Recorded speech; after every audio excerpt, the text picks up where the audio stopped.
Good evening, members, and to officers and to members of the public who are here tonight, and to those who are watching online. Welcome to this meeting of Rother District Council. The first item on the agenda is for the minutes of the last meeting to be approved. Do I have members' approval of the minutes of the previous meeting? I shall sign. Thank you. Agenda item number 2, apologies for absence. Are there any apologies for absence, please? Yes, Chair. Councillors Creaser, Drayson and McCourt and Lorna Ford, Chief Executive. And we have members attending remotely tonight, Councillor Jiwan, and I think there's no one else. And a reminder to Councillor Jiwan, though he will know it already, that those attending remotely are unable to move, second, or vote on any matter in accordance with our hybrid formal meeting protocol. Item number 3, disclosure of interest and dispensations. Are there any disclosures by members of interests and any dispensations in matter on the agenda? If so, please declare the nature of any such interest under the terms of the Code of Conduct. Councillor Cook.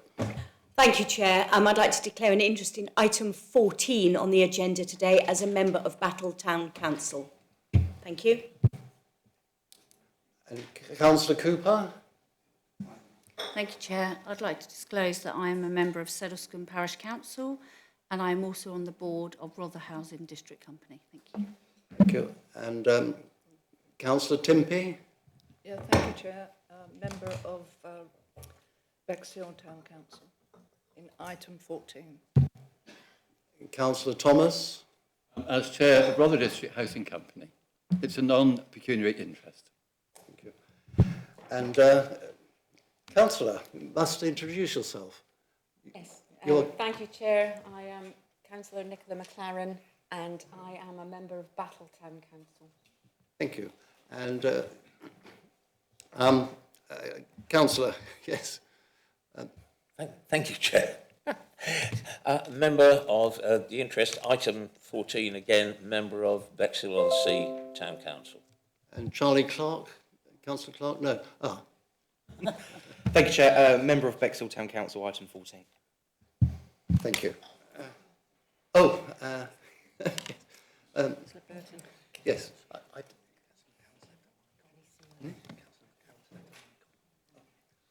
Would councillors remember to turn their microphones off when they're not speaking?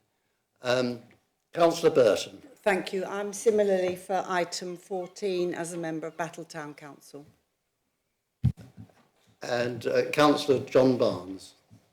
I don't think it's totally relevant, but I think just for safety's sake, I will declare an interest, personal, not pecuniary, as Vice Chairman of Etchingham Parish Council. Thank you. No others? No others. Members are reminded to reiterate their interest at the time the matter is discussed, when the agenda item is called. We then come on to the Chair's, that is to say my communications.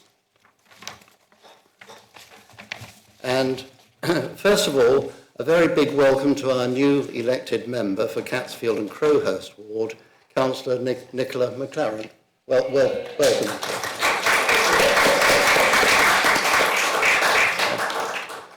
And I also welcome Butta Singh, who sits next to me on my left, who has recently joined the Council as the Director of Governance and Community Services and Monitoring Officer. And I'm already grateful for his advice. And it is a great pleasure to announce that Rother has received the Carbon Literacy Award, Bronze, for training of staff and members 2024 to 2027, the most improved councillor, I think. And do we have the award here? No, it's not here. But we do have the award, which you can see afterwards, if you would like. I confirm that there will be an additional agenda item this evening, which is concerning a call-in referral from the Overview and Scrutiny Committee. The report was published last Thursday and all members notified. Following some informal discussions with members, I have decided not to hold prayers at or before council meetings for this civic year. It would be open to any future chair to revive the practice.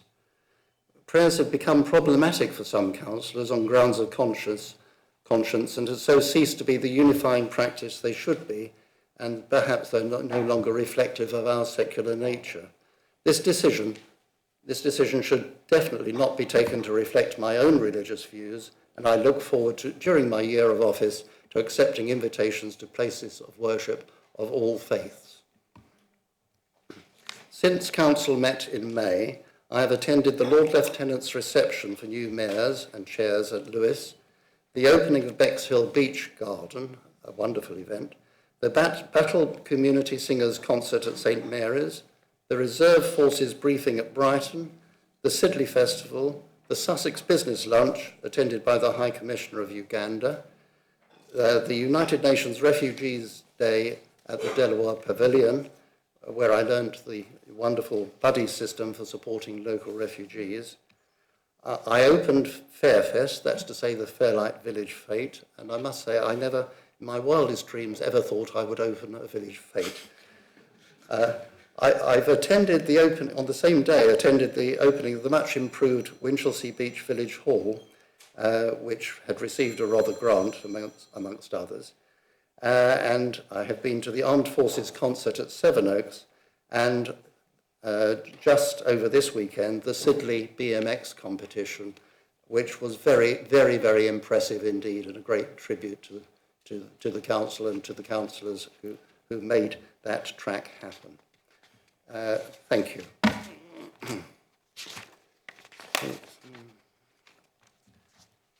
And at this point, I will announce a change in the order of business tonight. We will bring forward item number 12, which is concerning the colonnade at Bexhill, bring that forward to item number 7. The purpose of that is so that members of the public don't have to stay here too long unless they choose to do so. Have I got the wrong item? Item 13. No, 12 is colonnade. You want 7, so it'd be 8, Chair. Sorry? Chair, it'd be 8. It'd be 8, not 7. 8, and it becomes 8, not 7. Don't ask me to do mathematical calculations either. So we go to this item number. And so we come on to agenda item number 5, which is public question time. And this is to answer questions from members of the public, if any, and there are, in accordance with paragraph 11 of the Council Procedure Rules. And the first question is from Mr. Nigel Jacklin, and he's asking the question of Councillor Coleman. And Mr. Jacklin, are you here? Yeah, well, I know you're here. Would you like to go to... Yes, you have a microphone. And would you like to read your question out in full, please? Thank you, and good evening, everybody. My question relates to the flying of the so-called Progress Pride flag in June above this town hall. Whilst the simpler rainbow flag is officially recognised and does not need planning permission, the variant UFLU is an ever-changing one which is not officially recognised in the government guidance, which I provided a link to. It includes a triangle and more recently a circle, which few people understand. Councillors may be aware that while some of you say you stand with the LGBTQ plus community, many lesbian, gay and bisexual people prefer to be referred to by a word rather than a letter or combination of letters. Furthermore, many regard sexual orientation, which is a protected characteristic, as separate from gender identity and other things which may be represented by the triangle or circle and which are not protected characteristics. And many lesbians, gay and bisexual people do not want to be teamed up with the triangle and circle people for purposes of allyship or being stood with. Many married and other heterosexual people find the expanded flag confusing or perplexing. Why did Rother DC choose to fly the so-called Progress Pride flag in June rather than the official rainbow flag, or indeed no flag at all? Thank you. Thank you. Councillor Coleman to reply. Yes, thank you, Chair, and thank you, Mr. Jacklin, for your question and for taking the time to come here this evening. I know you must have a busy schedule as a Bexhill Town Councillor, so thank you. I will read the response that you received, I believe, today. As an organisation, Rother District Council upholds the values of inclusivity, equity, fairness and safety for all, in line with the Live Well Locally section of the Council Plan, our equalities objectives and our obligations under the Public Sector Equality Duty 2011. Now, Pride Month started in commemoration of the Stonewall riots as a chance for us to put those values into practice and demonstrate that we recognise the struggles and challenges facing people living, working or visiting Rother who are lesbian, gay, bisexual, trans, queer or of another marginalised sexuality or gender identity under the LGBTQ+ umbrella, thus expressing our support for the right of all people to live equally in peace, safety and dignity. This is why we proudly flew the Pride flag variant known as the Pride Progress flag in June, following its earlier erection on the International Day Against Homophobia, Biphobia and Transphobia, IDHOBIT, as we have done in previous years. This was done in consultation with the Hastings and Rother Rainbow Alliance, who represent many LGBTQ+ people in the Rother area, and in parallel with many local authorities across the country, including neighbouring authorities in Hastings and in Eastbourne. The Pride Progress flag is a variant of the original Gilbert Baker Pride flag and is adopted now widely by members of the LGBTQ+ community and by many LGBTQ+ groups. This variant of the Pride flag is not in conflict with Baker's original flag, retaining the same rainbow stripes in reverence of the flag's important history. The additional elements of the Pride Progress flag draw awareness to marginalised groups within the LGBTQ+ community. Those who are trans, that's the pink, white and light blue stripes. Those who are intersex, that's the purple circle on a yellow background. And marginalised people of colour within the LGBTQ+ community. Those are the black and brown stripes. Allyship and intersectionality has long been a foundational part of the LGBTQ+ movement, and recognising marginalised groups within that movement is done in that exact same spirit of inclusivity. Now, regarding planning, the Pride flag benefits from deemed consent in the Town and Country Planning Regulations 2007 as amended, relating to the control of advertisements. It is acknowledged, however, that the Pride Progress flag is not covered by this deemed consent provision, and therefore it does require express consent from the local planning authority, which we will ensure is applied for in future. According to planning officers, had an application been made for the flag's display between the 16th and 22nd of June, it would very likely have been granted. This is because the Town Hall has 2 established flagpoles, the flag is not commercial advertising, and the display of the Pride Progress flag from one of the flagpoles would have been acceptable in public safety and visual amenity terms, and those are the only matters that need to be considered in advertisement consent applications. The benefit of flying the Pride Progress flag in helping people from marginalised groups in Rother feel seen and feel safe makes its display not only beneficial, but also important. As portfolio holder, I will make sure we fly it during Pride Month every year going forward with the correct planning permission to do so. To echo the words attributed to trans Stonewall attendee Marsha P. Johnson, there is no pride for some of us without liberation for all of us. Thank you. Thank you, Councillor Coleman. Mr. Jacklin, do you wish to put a supplementary question to Councillor Coleman? Yes, please. Thank you for your response, Councillor Coleman, which is quite detailed.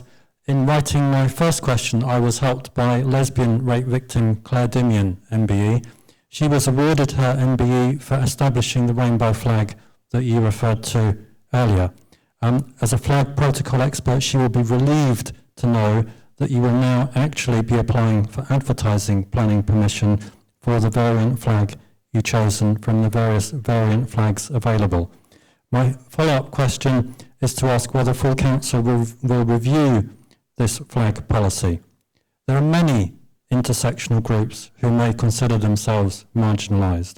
Young, single mothers struggling to get by, elderly, disabled Christians who struggle to walk to the church, British Hindus who pray in the open. I could go on, the list would be endless and you would need a lot of flags and a lot of weeks. And many people ask why, given that LGBT people are often overrepresented in the media and perhaps even in this council chamber, do they need a special flag and a special period? So my question to the council is, will you review your flag policy and how will you demonstrate all people's struggles and will you find more allyships as you do so? As it stands, your practices are confusing and divisive and some people are concerned that you're promoting minor attracted persons. Thank you. Councillor Coleman, do you wish to reply? Yeah, thank you, Chair. I won't respond to some of those comments, but of the more reasonable ones, I would first of all say thank you for speaking to someone of the community when writing your question. That is important. Having voices in the room with lived experience is important in any case. And of course, like any group or community or intersectional campaigning organisation or any peoples, there are those who disagree with each other. That is healthy. But in terms of, I believe one of the questions you asked was around whether, what was the importance of it and why we would fly it. What difference does it make? And I have a few statistics here which might be helpful, variously coming from organisations like Stonewall, Just Like Us, and the Gallup Hate Crime Report.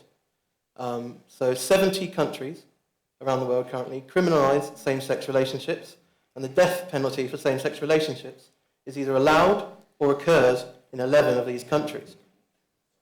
Now in the UK, 1 in 8 LGBT people have experienced some form of unequal treatment from healthcare staff because they're LGBT. 7 in 10 trans people report being impacted by transphobia when accessing general health services. Trans people of colour report experiencing transphobia from trans-specific healthcare providers at more than double the rate of white respondents. Less than half of lesbian, gay, bisexual and trans people feel able to be open about their sexual orientation or gender identity to everyone in their family. More than 1 in 10 LGBT people have faced domestic abuse from a partner in the last year. Almost 1 in 5 LGBT people have experienced homelessness at some point in their lives. More than a third of LGBT employees have hidden that they are LGBT at work for fear of discrimination. Almost 1 in 5 LGBT staff have been the target of negative comments or conduct from work colleagues because they are LGBT. 2/3 of LGBTQ plus people have experienced anti-LGBT plus violence or abuse. 1/3 of Black, Asian and minority ethnic LGBT people have experienced a hate crime or incident in the past 12 months, compared to 1 in 5 white LGBT people. 2 in 5 trans people have experienced a hate crime or incident because of their gender identity, and 42% of LGBT plus school pupils have been bullied in the past year, double the number of non-LGBT plus pupils. So I think with those statistics and conversations I've had with the Hastings and Rother Rainbow Alliance, it's actually crucial and imperative that we do show our solidarity and support with this community during Pride Month, because to not do so suggests to many in our community that we may not support them and their right to safety, equality and freedom. Mr. Jacklin, you did ask if full council would consider altering our flags policy. I don't think I can speak for full council, and I certainly won't be raising a change of our policies to full council, but if any council member did wish to do so, I would gladly have a conversation with them as portfolio holder. But I want to be clear, as portfolio holder, I agree with what we're doing, and I hope it continues. Thank you. Thank you. Thank you, Councillor Coleman, and thank you, Mr. Jacklin. Whenever a speaker or anyone interested in a particular item on the agenda has heard their answers or had their matter dealt with, you are, of course, free to go. Nobody is a prisoner at the back of the town hall here. So the next question is from Mr. Ian Hollidge, and the question is to Councillor Bayliss. Mr. Hollidge.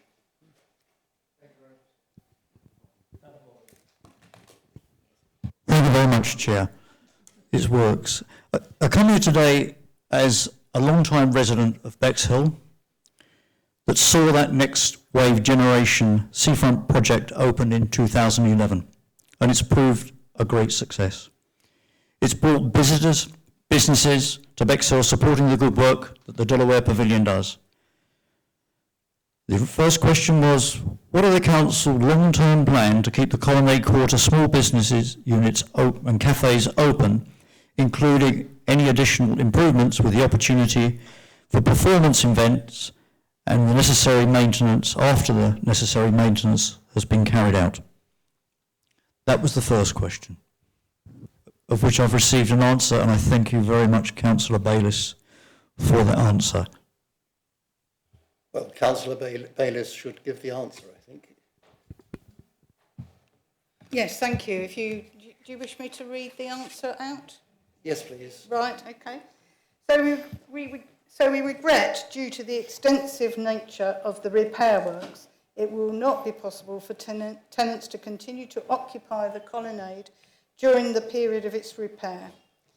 We have provided support to the traders affected, which has included working with local agents and advising our tenants to register directly with them, offering to act as potential lease guarantor for short-term arrangements if needed, and reflecting the diminishing lease term and condition of the building, including reducing the rent. The council plans to advertise the colonnade units for let in early 2026. Once let, we intend to continue to work with colonnade tenants, town council and wider stakeholders to continue to embrace the current colonnade, DLWP, the Delaware Pavilion, South Lawns and Promenade offer, including the live performance aspects that remain very popular with residents and are a significant contributor to the local visitor economy. Thank you. Mr. Hollidge, now, do you have a supplementary question arising out of the answer? Oh, yes, we do. Thank you very much, Councillor Bayliss, and indeed that is excellent news that Bexhill is going to be looking wonderful in the future. And I realise that there's a debate further on, but I come here to support these people, as do many of the public and the community and other businesses that are interested in seeing that whole Colonnade Quarter succeed.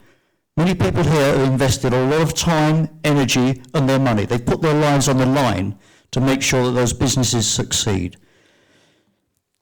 And life is made difficult enough for businesses, especially with the jobs tax of the national insurance increase and the threshold going. So life for businesses is just not easy. And I would just ask this council to try to make it as easy as possible for these businesses to have a long-term plan. So that, Councillor, could you please elaborate on your intention and your vision to market what that vision is now, rather than wait till after the work has been done? Because these businesses, all businesses, everybody, the public, the community, they need continuity, they need clarity, they need certainty what the long-term plans are. So I'm asking for two things. Could you please market those leasehold and those units now? You've got a contractor to do the work that's necessary, that we all realise that's needed to be done. They must know what the end game is of their contract. So once that is known, can they please put some interpretation boards on the site around the hoarding, so everybody that goes there doesn't see a derelict site in decay. What they see is a vision of the future. In boards where the public can then say, if you're interested in investing in Bexhill, this is what it's going to look like. So the businesses here and elsewhere can start to invest in Bexhill. They have done already, but we don't want to see it stop. I ask for council's support for that in the debate later, please. Thank you. Thank you. Councillor Bayliss, you may reply. You may reply, but bearing in mind, of course, that we have got a debate later. Yes, thank you. And I will save some of the points that I want to make at the debate, but I would like to say that we fully support the colonnade tenants. I've been working with the colonnade tenants over the last 6 years since I was elected. We have responded to a lot of their concerns, especially around toilet facilities, around the repairs that are needed. Partly that is the reason why we are doing the repairs. You are incorrect. As yet, we don't have a contractor.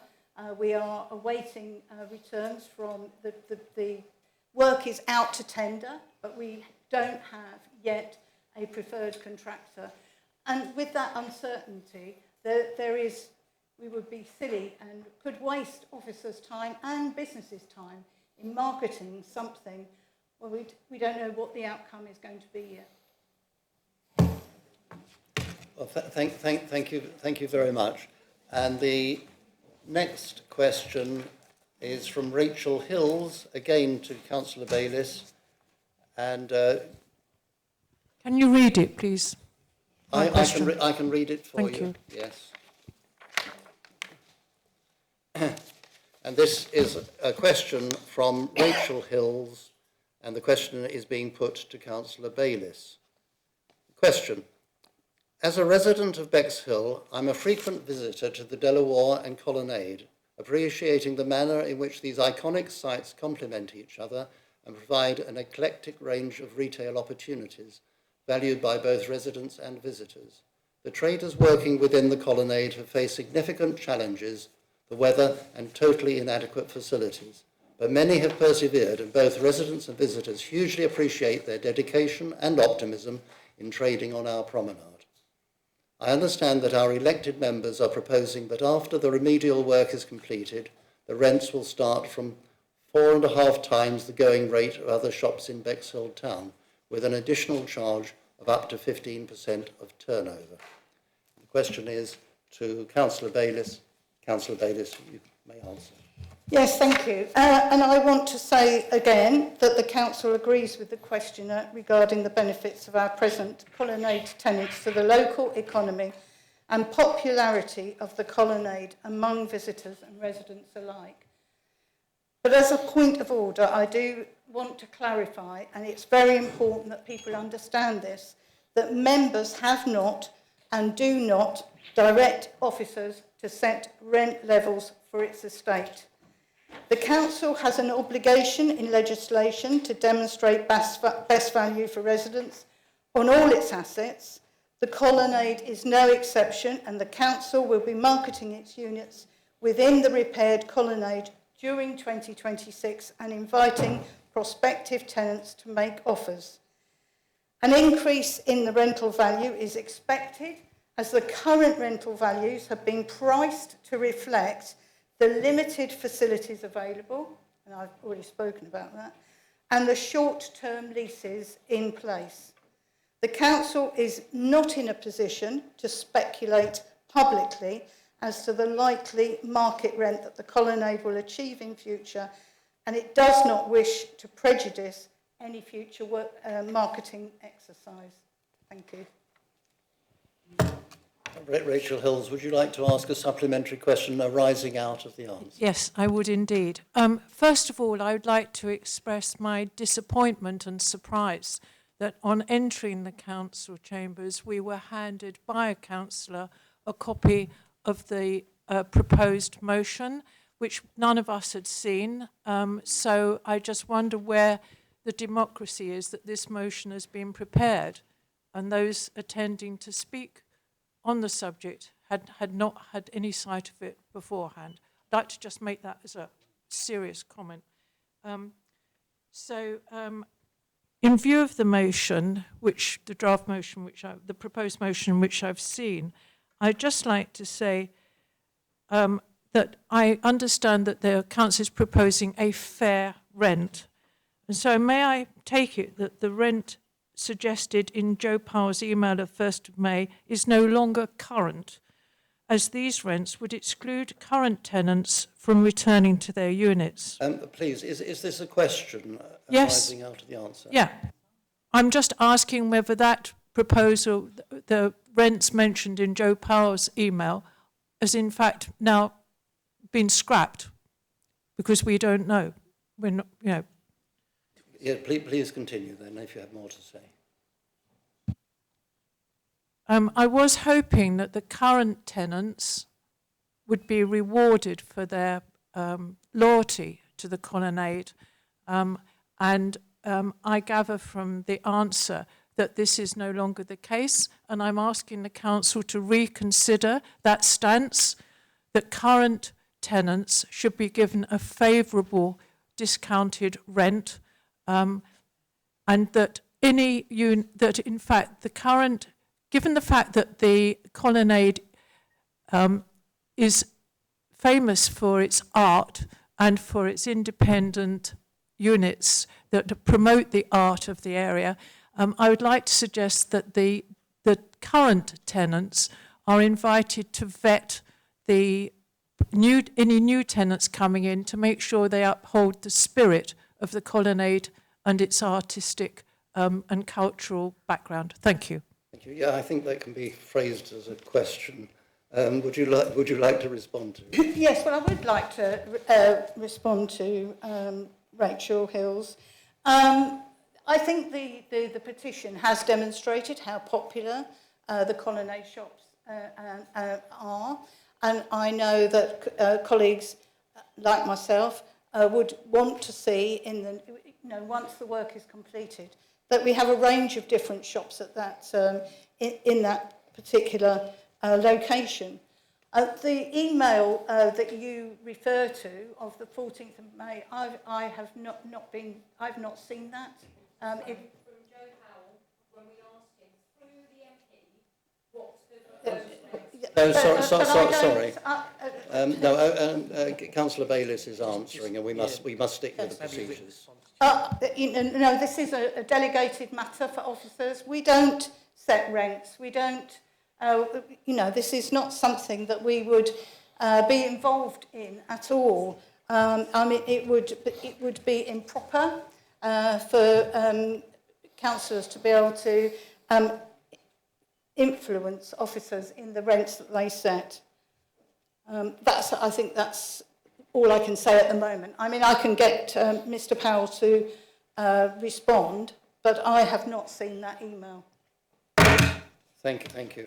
And I would just reply on the matter of the motion, the draft motion, which is on the councillors' tables and which you've seen.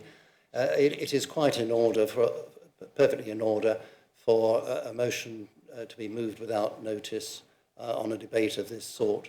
And I imagine that it's the shortness of notice and the procedures that have led to it being tabled tonight. I'm not surprised by that.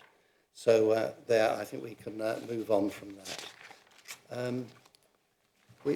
We then come on to agenda item number 6, member question time. I understand there are no questions. Is that right? There are no questions. So we now bring forward the colonnade petition, which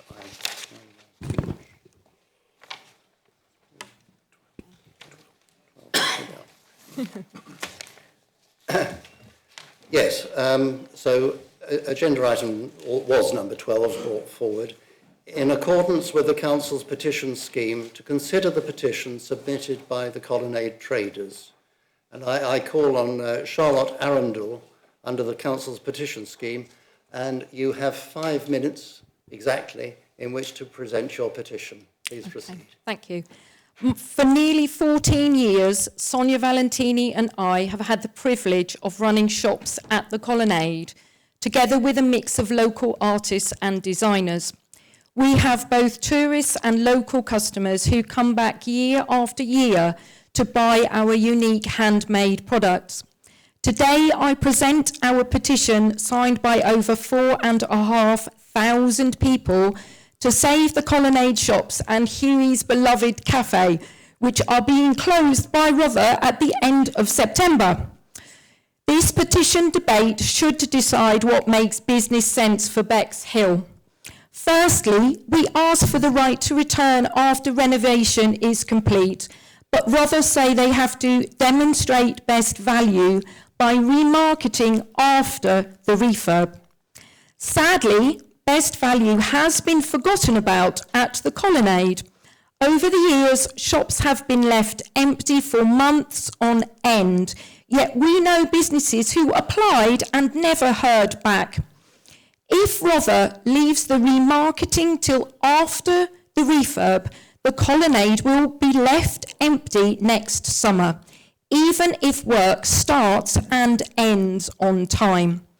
Marketing could take months, and from experience, we know even renewing our leases takes 6 months.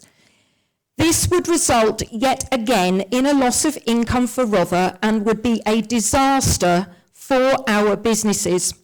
Surely, best value would be to keep the Colonnade shops open as much as possible, to provide income for Rother and help small businesses and town regeneration as a whole.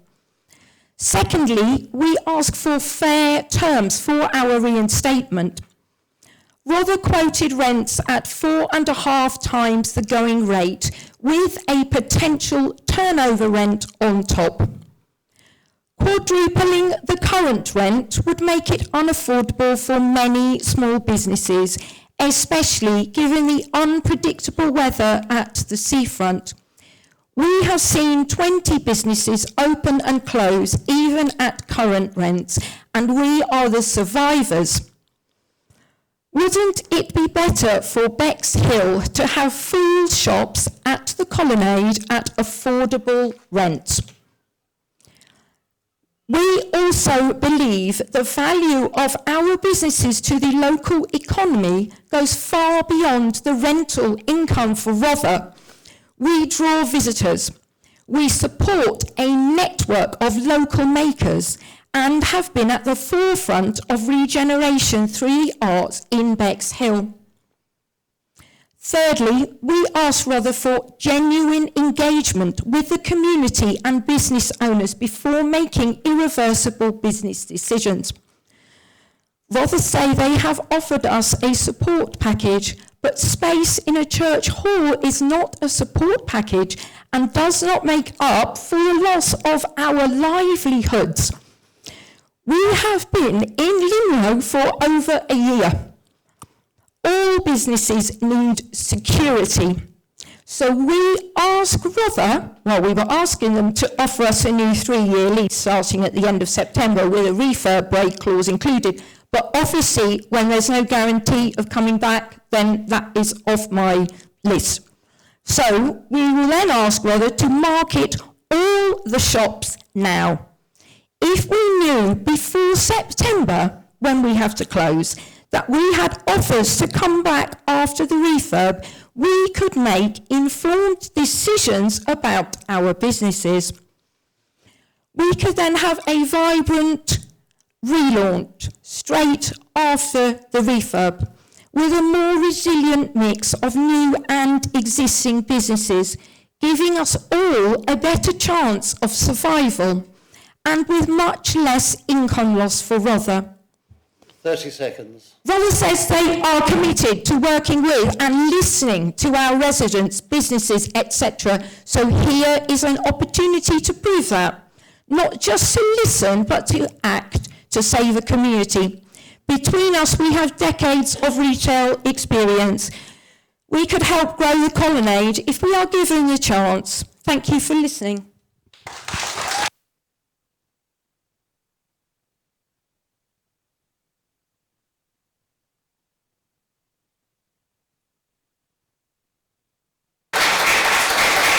Thank you.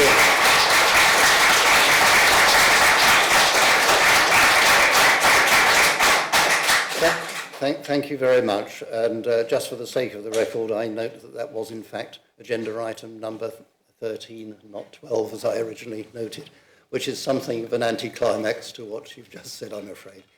I call on Councillor Bayliss. Yes, thank you very much. And I share your passion for what the colonnade does. I walk past there nearly every day as I go around my business. It's at the heart of my ward as well as part of my portfolio. I just want to talk first a little bit about the context. The context we're currently in is that we're currently asking officers to make 10% savings in their budgets for 26-27. That's, you know, the hard-nosed reality. The rents that we charge from our commercial tenants makes up 10% of the income we receive. And that 10% of the cost that goes towards our bin collections, our housing services, our parks and gardens. So it's a really, really important element of our budget. We have roughly 400 commercial units that we rent across Rother District Council, and we've got 300 tenants. And this drive to increase our portfolio was one we inherited from the previous administration, who, like us, saw the importance of having this income stream to support funding of our service provision. So it is very unfortunate, but we can't guarantee a right to return. However, we can guarantee that we will take into account the good relationships and the excellent track record of existing tenants when we are assessing new applications. All our leases offer fair terms as standard, and the council can demonstrate a long history of being a responsible and supportive landlord and partner to small businesses. The council can confirm that its intention to repair the colonnade has been clearly communicated to colonnade tenants and wider stakeholders. While the timeframes have slipped, because this was going to happen last year and had to slip, we've kept tenants informed about progress. So I would ask that my fellow councillors would note the petition and also note those points that I've made. Thank you.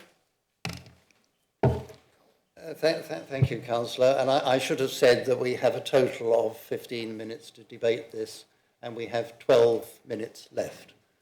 Does any councillor wish to speak? Yes. Thank you, Chair. I rise in full support this evening of the colonnade traders and the petition presented to this council. They are right. Rother District Council has mishandled this from the outset. This is not a communications issue. It is a failure of governance, a failure to manage public assets responsibly, to plan with foresight and to treat local businesses with the basic respect they are owed. The colonnade, an iconic and historic part of our seafront, has been left to decline for years. Now, just as long overdue repairs begin, it is the traders who are being made to pay the price, professionally and financially. There is no guaranteed right to return, no confirmed offer of temporary premises, no compensation for their disruption. Only a vague suggestion they may reapply, as if they haven't already demonstrated their commitment and value to this town. If a private landlord chair behaved like this, they would be taken to task, possibly in court. But because it's RDC, this behaviour is dressed in PR language and spun as progress. And let's be absolutely clear, the council is not a passive observer here. It is the landlord. It owns the asset, it issued the leases, it initiated the work, it holds the duty of care, both legally and morally. And in this chamber we speak often about regeneration, about attracting investment, and about building a vibrant local economy. But regeneration without integrity, Chair, is just noise. It is not progress, it is economic vandalism. Because no strategy, no consultant's report, and no glossy corporate plan will ever achieve what thriving, supported, independent businesses can do.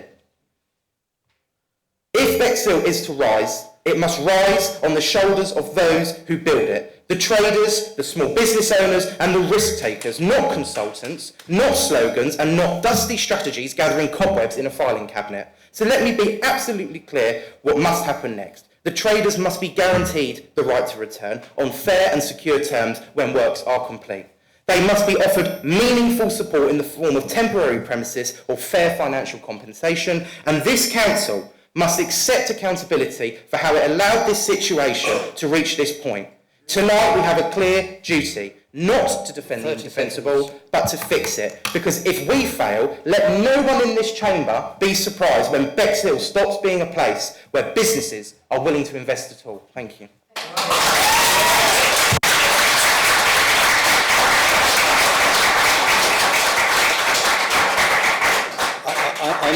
I know people feel strongly and understandably strongly on this issue, but I'd prefer it if the public gallery stayed quiet and listened quietly to the debate. We have limited time and we're eating into it. So first of all, Councillor Clark, then Councillor Stanger, then Councillor Maynard. Thank you, Chair. I want to raise some more practical issues if I can. I'm really concerned about the water in Greece. Will it be fixed this time? We've got a budget of 600,000. I've been on the council God knows how many years. But we've had this problem before. Spent a lot of money on it and it keeps coming back. And I'm really concerned that what guarantees we're going to have for future tenants if we continue to have this problem. We can't expect shopkeepers to invest in their shops only to be faced with the same problems with water in Greece in the future. The current tenants have worked hard to build their customer base and they're very successful in doing so. The Colonnade is a wonderful, safe environment for families with small children. I've taken my grandson and my 5-year-old. The shops are built of a good business model and deserve to maintain it. The key phrase here is what is fair terms? So when this goes out to tender after refurbishment, it has to be, our officers must bring it in at a level that is affordable so that the current tenants have an opportunity to regain those leases. Otherwise, they've been undermined and badly treated. Thank you.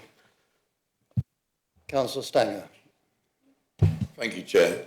Quick question for, I think, Andrew Valence would be the best one here. How much is related to this 4.5%? Is there any factual basis in this 4.5% with the 15% turnover charge potentially? 4.5 times. Yeah, so 4.5 times. Not aware there's any. It's based in fact at all. No fact in it all? No? Not that I'm aware of. Not you're aware of, that's fine. Please, no, we are debating this amongst councillors now. Thank you.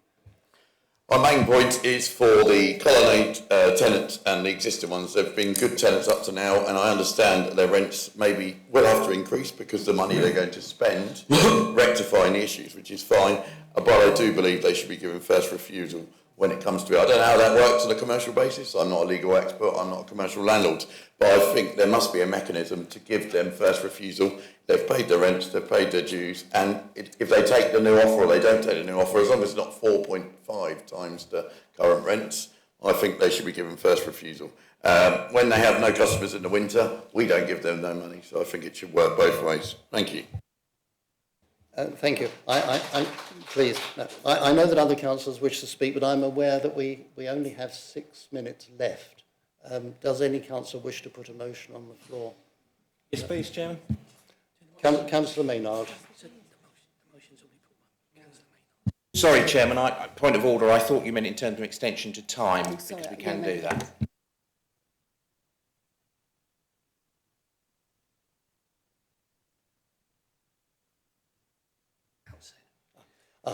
So the motion has been put by Councillor Bayliss. Do we have a seconder for that? Councillor Oliver. So now, did you wish to speak on the motion? Chairman, I was speaking to your comments in regard of pegging it back at 6 minutes left, because we can suspend standing orders. It's important that this is debated thoroughly. We have all of the people at the rear of the chamber who are very interested in the debate, and I think that councillors should be heard, Chairman. Yes, I will allow a few minutes extra. Does another councillor wish to speak? Yes, Councillor Kirby Green. Councillor Maynard. Thank you, Chairman. I think that, as Councillor Bayliss referred to it, when we ran this administration, we were absolutely committed to regeneration, particularly in Bexhill, where there was significant stagnation, both in terms of the retail offer and down at the colonnade. We were very clear that the 5.4 million spent on the seafront was money well spent to get the increased footfall, not only to businesses, but to Delaware Pavilion as well. We also obviously built Elva Way, which has been hugely successful in helping small businesses to thrive. I think we also have to remember, though, Chairman, that there is huge value, maybe we could say it was social value, but in having the right retail offer down at the Delaware Pavilion, and right now we have the right retail offer down at the Colonnade, because it is the way that those retail outlets are obviously working in tandem with the offer that is at the Delaware Pavilion that enables us to see that footfall. We've got to be very careful, Chairman, at the nature of the retail offer. And it's been suggested, isn't it, that it's all about getting the maximum in terms of pounds and pence for this authority. But we've got to make sure that those businesses fit in down at the Colonnade. The current businesses do fit in, Chairman. Who knows, Chairman, under the terms of looking for the best financial return, we could have a nail bar down there. We could have a sauna down at in front of the Delaware. Yeah, but another nail bar.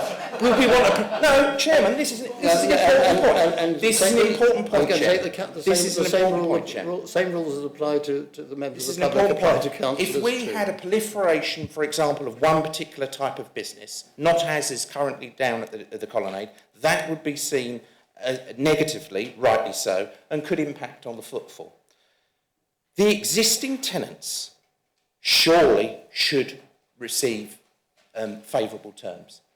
The existing tenants have shown that they can thrive down at the Colonnade. They've shown that they can demonstrate a clear variety of retail offer. It is not beyond the realms of comprehension, Chairman, that the existing tenants should get those favourable terms that will reflect the commitment that they've made over a number of years to the Colonnade. And I think that would not only be supported by the people that have presented the petition this evening, but those that visit the Colonnade, those that live in Bexhill, those that live in wider Rother, Chairman. Thank you, Councillor. Thank you, Councillor. Does any other councillor wish to speak? Councillor Oliver. Thank you, Chairman. I know the Colonnade very well because I go there every day. I take coffee there nearly every day when I'm able to of a morning. I'm familiar with the tenants that are there, and I applaud the work that they've done there since they've been tenants in the Colonnade. In fact, there are just two long-standing tenants. Others, as they identified, come and go. They find that it isn't something that is sustainable. But from our point of view, I'd just like to make another little point as well, that during the petition, which I applaud the way that you got people to support it, it wasn't about the closure of the Colonnade. You weren't being evicted from the Colonnade. Your lease that expired, I think, in September last year was extended for 12 months, and the tenants there were fully aware of the work that needed to be done, vital work that needed to be done, significant cost, which the council have spent previously that hasn't remedied the full problems. So this is not a few £100, a few £1,000. It's a significant amount of money that we have got to find from our budget in order to deal with this. That's a very, very important fact. And we want to make it a vibrant area so that we can attract the right sort of mix, if you like, to the Colonnade that complements what's been there before. But at this moment in time, until the work is completed, or starts even, we're not in a position to be able to turn around and say, this could happen, well, that could happen. But I assure you, we are very sympathetic and will do all that we can possibly do in order to be able to support our tenants there. The other point, which I think my colleague made, was that we have 400 such leases throughout the district. 300 people running businesses. So we have to be quite equitably fair on how we deal with this as a landlord. So you must take that into consideration. But I believe that we will get to a situation where there will be a resolve in some way, but we will have to negotiate our way there. Thank you. Councillor Kirby-Green. Thank you. Just a couple of points. I can't support this motion because I just don't agree with the first point, which says, unfortunately, we are unable to guarantee the right to return. That's not saying the right to return on an existing rent or the right to return on X. It says the right to return, and I don't understand why we can't guarantee the offer of right to return. They may not want to return if the rate, but I don't understand that. And just as an aside, there have been a few comments about having to find the money for this. We must remember we spent £825,000 on this building to no avail. So if we hadn't spent £825,000 on this building, which the administration decided to do, maybe we would have some more money to spend on the colonnade. Thank you. Yes, quiet please. And we're now in extra time. I'll allow another 5 minutes or so. Does anyone else wish to speak? Yes, Councillor Prochak. Yes, just echoing what's just been said, why can't we offer them first refusal on the terms that Councillor Stanger is proposing? Why can't we do that? And, OK, we take into account what the kind of business is and what the rent will be, but that gives them first refusal.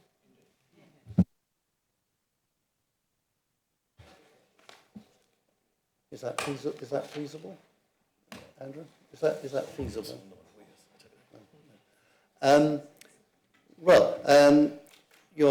It's open to councillors to propose amendments. We have a motion on the floor, but at the moment the motion is as it stands. Yes, Councillor Osborne. Thank you, Chairman. If no one else wants to, I'm thinking the same as previous speakers. This, the motion, the first point, I cannot support. Unfortunately, we are unable to guarantee the right of return to the building once work has been completed. To me, if you're there already and then you want to come back, that should be first dibs. You should get first dibs.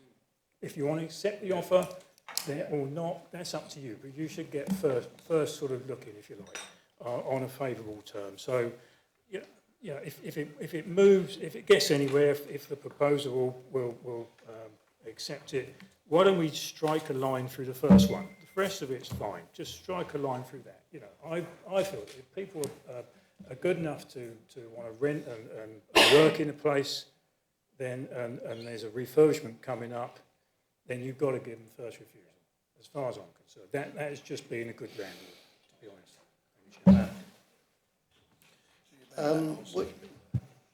honest. Councillor Bayliss, would you be prepared to accept that as an amendment? Yes, we'll accept that as an amendment. I'll second that. Seconded by Councillor Stanger. Does anyone wish to speak on the amendment? The amendment is to strike out the first bullet point. Councillor Maynard. Thank you very much, Chairman. And clearly I would support that amendment as proposed by Councillor Osborne. I think it's really important, yet again, this evening has demonstrated that we need to have clear lines of communication with the existing tenants throughout the process so that we can absolutely ensure that we have long-term sustainability in the businesses that are currently at the Colonnade, and that we, as Councillor Osborne put so colloquially, that they have first dibs when it comes to the Colonnade after the refurbishment has taken place. Thank you very much, Chair. Councillor Groner. Can I ask that the general disposal consent is invoked? I think we could add that language in, so that I have to consider other matters other than pure financial matters when evaluating this. I'd rather think that's the law. It is, but that's what officers are stating. I don't think we can. No, officers are stating that there's no, or Councillor Bayliss has stated that there's no option because officers have to have the final say over it. But it is actually a policy thing if you invoke the general disposal consent, and you actually can evaluate all assets based on social good, community benefit, etc., and not just financial terms. I think you can make that point, and you might even make it forcefully as you have. But I think it stands that officers will have to apply the policy as it stands at the time that decisions are made, and they will have to apply the law of the land as laid down by Westminster. So I wouldn't encourage putting it into the motion.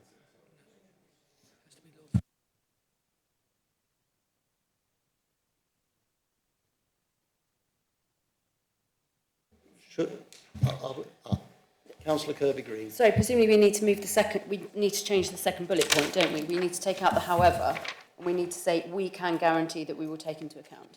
Yes. Yes. Presumably accepted. Yep. Shall we then put that to the vote, councillors? Are we all ready to move to a vote? I think so. You have a microphone on. Yes. So all those in favour of the proposed motion, as amended by striking out the first bullet point and amending the second bullet point to remove however and to put a capital W in front of we, so it reads we can guarantee. All those in favour of that motion.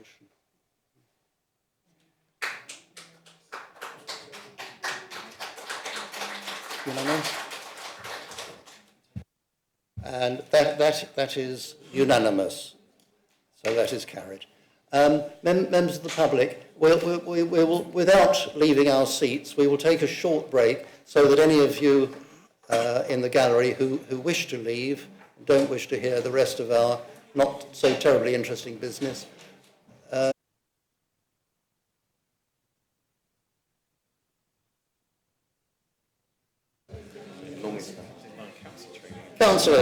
Councillors, calling the meeting to order now. Agenda item number 7, to receive the report and recommendations from Cabinet. And this is to receive the report of the Cabinet on matters for determination by full Council at its meeting held on the 16th of June as follows. Councillor Oliver. Thank you, Chair. I'd like to move the report of the meeting held on the 16th of June as set out in the report be approved and adopted. Is there a seconder for that? Councillor Gray. I shall now call over the reports. If the report is not reserved for discussion, it will automatically be approved without debate. If members want to speak and or amend the report and recommendations, they must reserve the minute when I call out the minute number. If members wish to reserve an item for discussion, please indicate as I call over. 16th of June 2025, CB 2505, Housing Development Strategy. No. In that case, the item is accepted, the report is accepted. Oh, I need to take a vote on that. Those in favour? Is anyone against? No. Carried unanimously.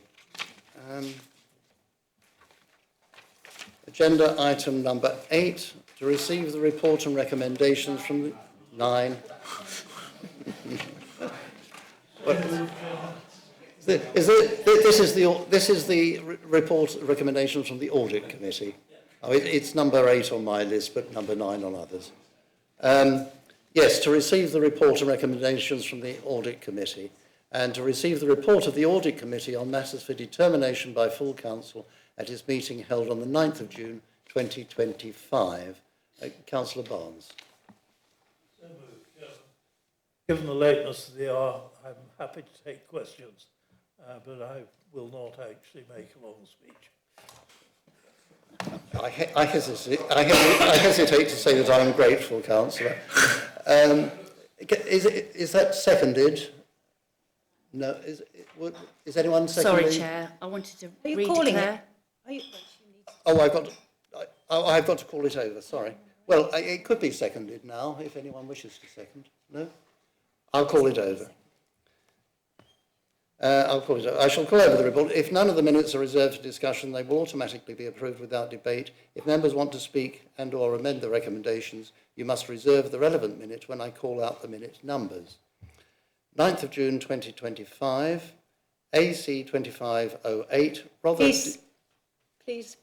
Yes. Mhm. And, yes. The Rother DC Housing Company Annual Governance Monitoring Shareholder Executive Committee Constitutional Amendments. And I have councillors Prochak and Cooper. Yes. Do I go straight into? I read the next line. AC 2509, Global Internal Audit Standards Progress Update. Does anyone wish to call that over? No. Option B, yeah. Then I move that the whole of the report, with the exception of the reserved minute, be approved and adopted. Is that seconded, please? Yes,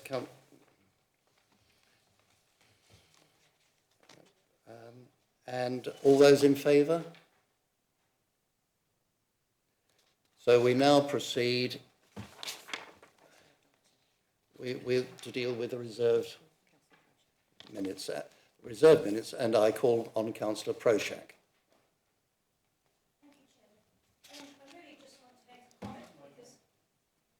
Microphone. Sorry, I really just want to make a comment because I applaud what Audit did about the housing company. I'm not sure how much this chamber, actually our councillors, appreciate the work and the pluses that we have with the housing company. For example, we have increased control over housing delivery. And I know a certain group in the chamber want to have a housing delivery in-house. That can also happen alongside a housing company. And in fact, if you look at Oxford City Council, they do exactly that. They have a housing company and they have a housing revenue account.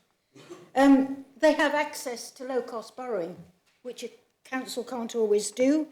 They avoid government-imposed regulations and restrictions, and they can generate revenue. And where it works, and sometimes it doesn't work, where it works, it's extraordinarily successful in delivering low-cost housing.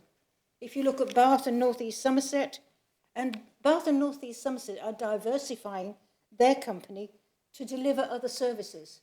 So there's a lot of scope with the housing company. It can go wrong, and what Audit are trying to do is actually put in the right governance arrangements, because that's when it goes wrong, when there's no clarity between the housing company and the council. The housing company must have a good business plan, which I know they have, a straightforward business plan, and clear purpose, and they have that. And I think the housing company will be one of our strong legacies when this council has gone, because it can continue to operate separately, and whether they go for an HRA later, it's okay, they can do that. The only thing is we need to make sure that the governance arrangements are fair and judicial. So it's not partisan. So applaud Audit for doing it, and thank you for bringing that forward. Thank you, Councillor. Councillor Cooper, then Councillor Field. Did you wish Thank to you, speak? Chair. I was literally just trying to redeclare my interest as a board member of the District Housing Company, as I meant to do before each item. Thank you. Councillor Field. Thank you, Chair. Councillor Prochak just said she doesn't know how many members appreciate what the housing company does. I would say, as a member for Battle, that I thoroughly appreciate what this housing company does. I was recently at the LGA conference, and we were told by people that thought they knew what they were talking about, that you can't build anything in the area of national landscape, you certainly can't build in historic towns, and you certainly can't build social housing anymore. And I have to say, this housing company is doing all the things that we aren't supposed to be able to. We're building social housing, very much needed, in a historic town, in the area of national landscape, on a site that has been zoned for housing for at least 50 years, and nobody has managed to develop since. And all that has held us up to date was the contract for the road. Once the housing company got involved, let their contract to the builders, Greymore, it is forging ahead. There are foundations laid, but they're not foundations, they're platforms. They're piled, not trenched. I've been on the site, now sound like I know what I'm talking about. So yes, it's forging ahead. it's going ahead. People are looking forward to being able to live there, and I am delighted that this council is supporting the housing company. And I look forward to more projects that this housing company will deliver for us. Thank you. Thank you. Does any other councillor wish to? No, nobody else has indicated. Councillor Barnes, John Barnes.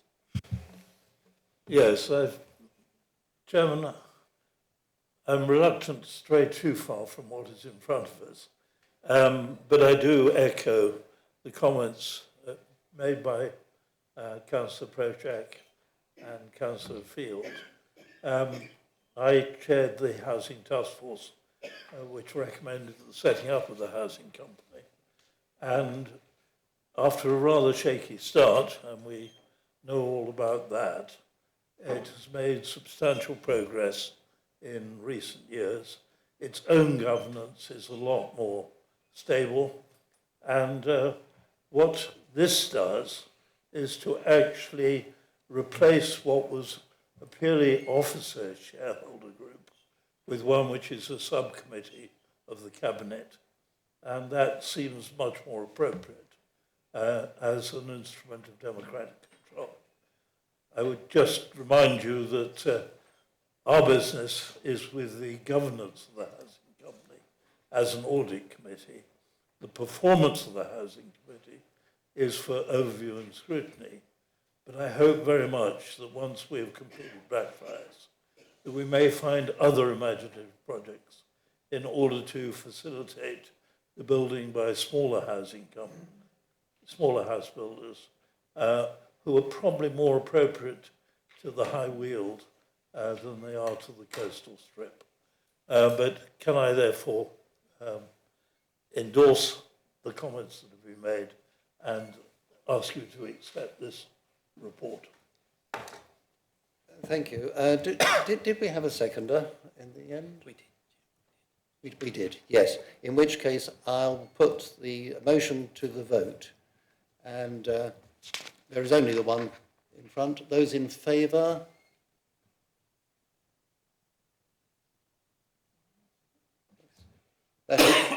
That is carried unanimously. Thank you.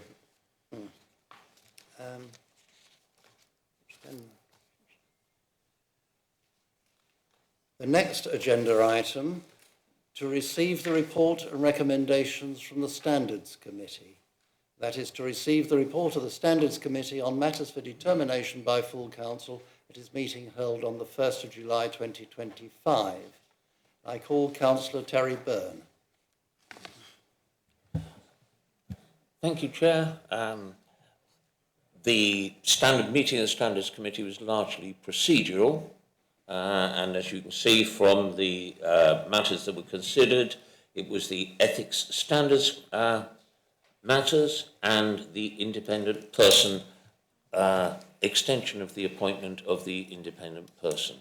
I don't really feel there are any points to be raised from that unless anyone else would like to comment. So I propose acceptance of those issues of SC 2507 and SC 2508. I will have to call it over. Oh, well, please do. I'll have to call it over. I can take a seconder at this moment. Councillor Gray, thank you. Yes, I shall now call over the report. If none of the minutes are reserved for discussion, they will automatically be approved without debate. If members want to speak and or amend their recommendations, you must reserve the relevant minute when I call out the minute numbers. SC 2507, Draft Annual Report to Council, Ethical Standards Matters. SC 2508, Independent Person, Standards, Proposed Extension of Term of Office. None of those minutes have been called over or reserved for debate. As that being the case, and they've been moved and seconded, I shall now put the motion to the vote, and that will mean that these standards recommendations are approved without discussion. All those in favour? And again, that is carried unanimously. Thank you.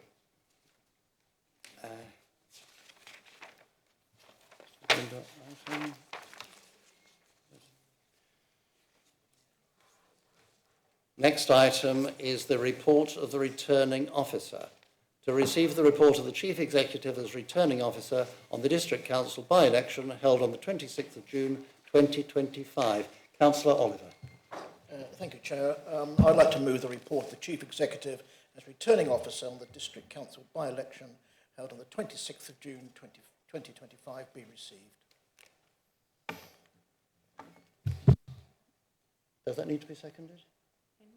Yes, looking for a seconder. Yes, Councillor Killy. Councillor, everyone. Councillor Keeley. Thank you.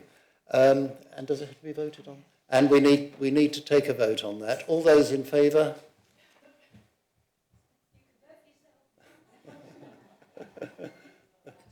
And unanimous? And again, that is carried unanimously. And again, congratulations to Councillor now McCarran. I've been disapproving of applause in the past, but I'll allow it just for that once. Right. To approve the appointment of a member representative to the Eastbourne Chamber of Commerce. To receive the report of the Chief Executive on an appointment to the Eastbourne Chamber of Commerce. Councillor Oliver. Thank you, Chair. I would like to move the report of the Chief Executive be approved and adopted, and that Councillor Bayliss be appointed to the Eastbourne Chamber of Commerce, and that the appointment be designated a reserved appointment for the Cabinet Portfolio Holder for Regeneration in Economic Development. And do we have a seconder for that? Yep, Councillor Killeen. And all those in favour?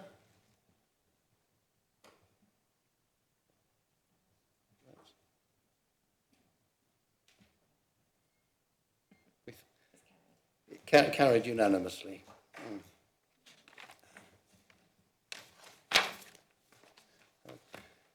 And we have already dealt with that. So that brings us on to...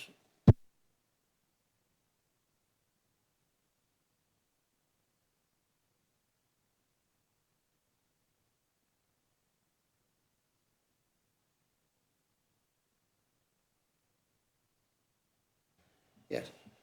We now have the additional agenda item, call-in public convenience buildings update, approval to lease 12 businesses with commitments to provide public conveniences. And this is to receive the report of the Overview and Scrutiny Committee on a call-in matter referred to full council at its meeting held on the 7th of July 2025. And I call Councillor Paul Osborne. Thank you, Chairman. Happy to move the report as is and ready for debate if required. Thank you.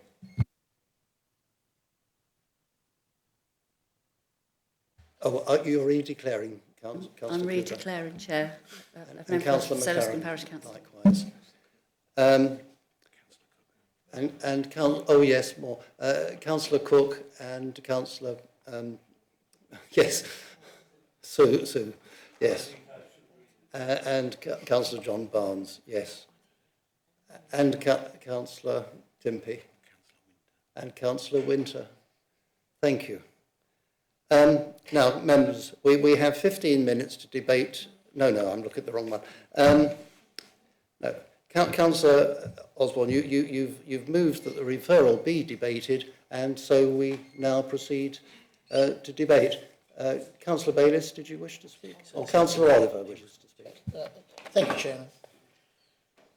I've had many discussions with fellow councillors as to the matter that went to overview and scrutiny last week. And I'd like to propose the following motion, following any discussion on this item, that Council refer this matter back to Cabinet so that the two public conveniences can be considered accordingly, as in, if a decision taken by Cabinet is contrary to policy framework matter, Cabinet will need to reconsider the actual decision itself before bringing it back to Council, if need be.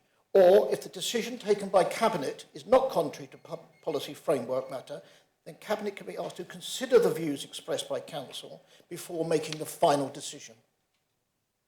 So we have heard, and we'll respond accordingly. Seconded. Being seconded by Councillor Timpey. Thank you. Debate. Yes, Councillor Cooper. Thank you, Chair. As the actual ward member of Sedlescombe, You wish to stand? I can stand. I would actually like to make an amendment to that motion in that it is not brought back to Cabinet, but the decision is brought back to full council. My reasons for this are so legal officers can scrutinise if policy has been followed, which we believe it hasn't. Our very own monitoring officer at 10 to 5 this afternoon, having had all the information since last week, said he could not confirm either way whether it was policy compliant. I can send you the emails if you want them. So I would argue that this should be deferred and looked at properly to see if it is policy compliant, and if it's not, as we have evidence to various councillors and to the monitoring officer, that this will be taken back to the full council for a proper democratic process. Otherwise, we are taking it back to a cabinet that has already voted no on this. Thank you. And do you have a seconder for the amendment? Councillor Maynard. Thank you, Chairman. I'll reserve my right to speak. Thank you. Councillor Oliver, do you wish to respond? On the basis that we do need to thoroughly check our framework policy, and therefore that opportunity will take place, given the fact that members will support my proposal that it goes to Cabinet, and that will take place next Monday afternoon. I would just say, as Chair, that I am informed by officers, by our monitoring officer, that it's somewhat impractical to defer or to come back to full council because it has to go to Cabinet within 5 days. That's in the Constitution, and that creates a real problem. I would say, and perhaps I hope I'm not speaking out of order, that if it goes back to Cabinet as is proposed in this motion, then Cabinet, having heard the views of members, if it were not to take legal advice, and if it were not to investigate the matter thoroughly before deciding one way or the other whether the decision was policy compliant, then Cabinet would be acting in a most unwise fashion. Order, Chairman, if I may, any reference to Cabinet, would that also be subject to calling? Not on a second occasion. Councillor Field first. This isn't my contribution. I'm just completely flummoxed now because I always thought that it was our practice that if somebody amended a motion and it was carried, having been debated first, it then negates the original, can't think of the word, wording. Therefore, Councillor Cooper's made an amendment, proposed one, it's been seconded. If we vote on that and it's carried, then we don't vote on the bit that says send it back to Cabinet. Is that not procedure? We are debating the proposed amendment. We are debating the amendment, and we would vote on the amendment. But would you confirm that if the amendment is carried, then we don't vote on what's on the papers? We would vote on the motion as amended.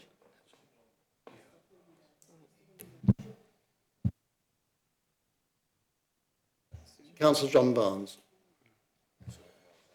Chairman, we are getting ourselves into quite a constitutional tangle on this, because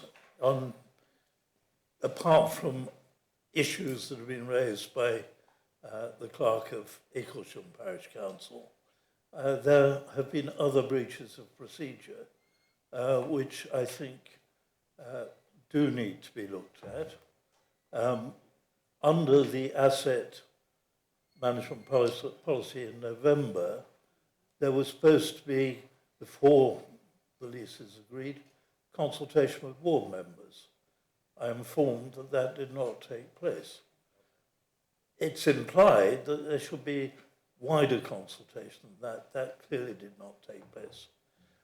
But probably the most significant thing is that this will affect our finances to the tune of at least a six-figure sum. Beneficially, I have to say, rather than the reverse. But nevertheless, that makes it a key decision, and a key decision should come to this council, and that is in the Constitution. I ask that that piece of the Constitution is looked at. The definition of key decisions is in the Constitution and does make the point that I've just made. I have consulted the monitoring officer on that point because you had the courtesy to raise it with me in advance of the meeting. And the monitoring officer's advice is no, that key decisions do not necessarily come to the full council. Key decision is just for cabinet. That only the matters that are reserved to full council in the Constitution come to full council. And this particular matter is referred Chairman, on a point of order, to cabinet. Key decisions are referred to full council. That is in the Constitution. I'm being informed that that is not correct. And I looked at the Constitution before coming to the meeting this afternoon, and on my reading, our monitoring officer is correct for what my opinion is worth on these matters.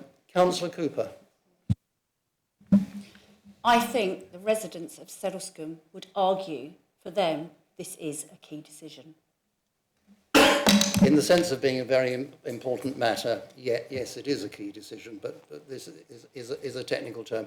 What I perhaps should have said at the beginning is this meeting here tonight is a very blunt instrument for deciding whether the decision was done according to policy or not, and whether people were properly consulted as they ought to have been under policy or not. I think it would be absolutely impossible to come to a conclusion, many of the councillors here coming perhaps cold to it, nobody having the full documentation in front of them. Councillor Barnes may be the exception. None of us knowing the full ins and outs of it. It requires the papers to go to lawyers and to officers to prepare a proper report and to advise, and the motion is that it should go to Cabinet, to advise Cabinet whether this decision was right or whether it was made in accordance with policy or not. I don't see how we can decide that here tonight. I really don't. Councillor Proshak. We're grasping at straws in a sense, because what we're grasping at is hoping our constitution can deliver some kind of fairness. And it's because the only way we, all of us, can make a decision on this issue of the two toilets, which thank you, Councillor Osborne, for doing such a good job on scrutiny, allowing witnesses just what scrutiny should be doing, allowing that decision of scrutiny to be either rejected or accepted by all of us. The only way we can do that is to find out whether this was a policy for or a policy against decision. That's the only way we can actually allow this to be decided by all of us. Otherwise, we're straitjacketed back to Cabinet. And I think Councillor Oliver has tried to say, well, we'll look at it. Well, if you can't look at it in 5 days for us, how can you look at it in 5 days for Cabinet? So it seems to me, I would quite like to put another amendment on the table to say we accept the result of the scrutiny decision. And then it will be out of the way or not. And then Cabinet can actually say, well, actually, full council said this. It would be much more difficult for them to reject that, wouldn't it?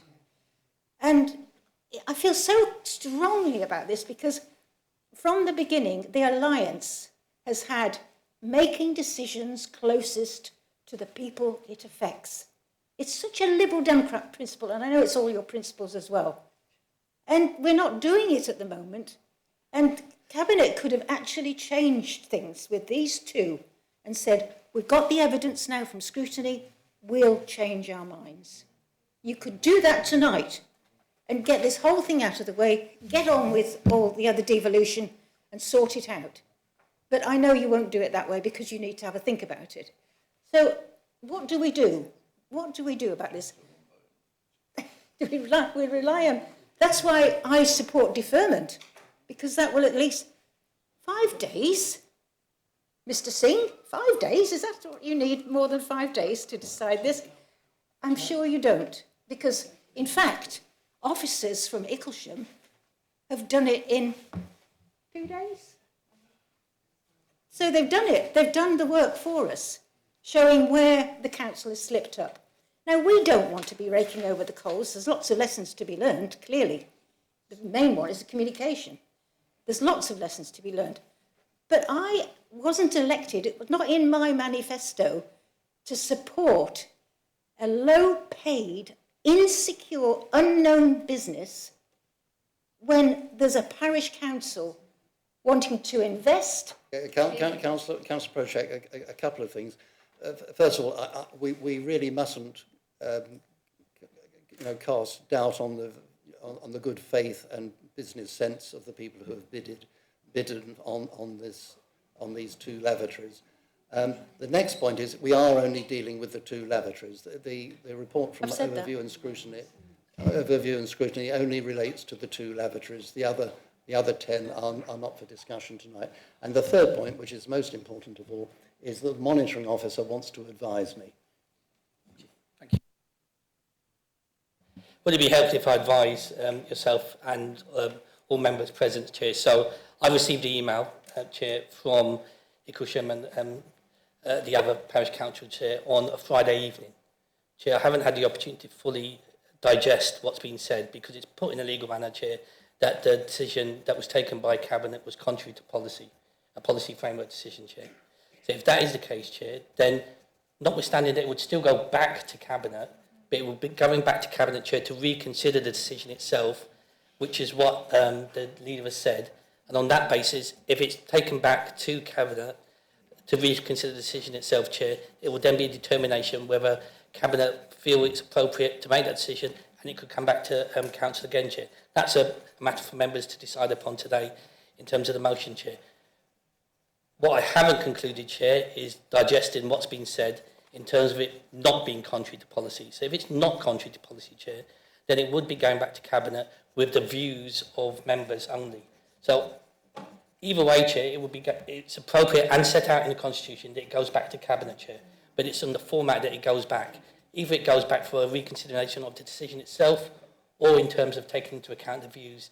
If it's a reconsideration of the decision itself, Chair, then it will come back to the Council if it's appropriate, Chair, and if that's what members decide. Thank you, Chair. And how would it come back to Council?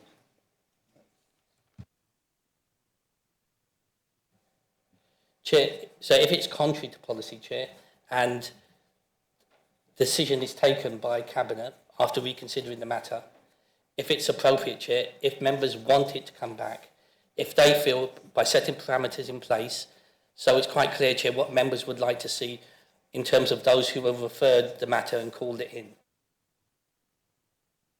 Like to see Icklesham and Segelmore be given the opportunity to purchase the property, Chair, and the loos. So if that's the case, Chair, then on that basis it will be for members then to decide at Cabinet whether they want to then allow that opportunity. And if they do at Cabinet, then, Chair, I'm not sure there'll be a reason for it to come back to Council. If that's not the case, Chair, then it would be advisable for Cabinet to recommend and refer the matter back up to Council. So, point of order, Chairman. Point of clarity there again. So Cabinet themselves can refer this to full Council. Is that correct? Chair, if it's contrary to a policy framework decision in making that matter, yes, they can, Chair. So I think you all heard that, members. Now remember that we are debating the motion that this be deferred, the amendment that this be deferred. Councillor Kirby Green got in first. You're working as a team. Yes. Yes, Councillor Bailey. Yes, thank you. Thank you for that. I have to say, I feel slightly offended that as a cabinet member that I wouldn't approach a decision with an open mind and listen to the views. I was at overview and scrutiny the other night and I did hear those views expressed you know, I would definitely take those into account in the future discussions. I don't understand how deferment will work because where are you deferring it to? If you're deferring it back to council, are we going to suddenly suspend standing orders and have a debate where officers are able to advise us on whether it's a legal policy or whether it's contrary to policy framework? Or, I mean, it's not normal to go into those sorts of debate at full council. The best option is to refer it back. We've heard the issues around policy.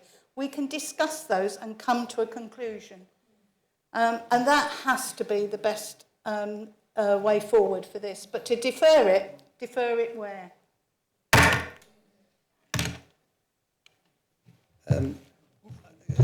Councillor Cooper, we are being a little informal with the rules of procedure, but I will hear you. Yes. Thank you, Chair.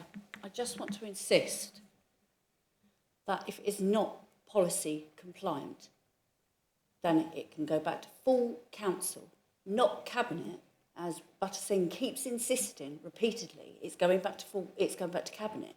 It can go to full council if it's not policy compliant.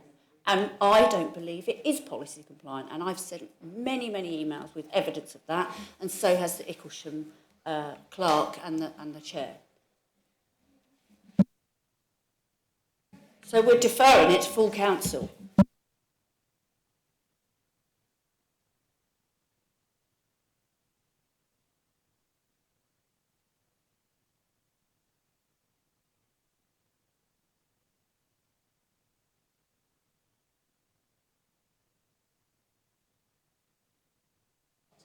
So, Councillor Coleman.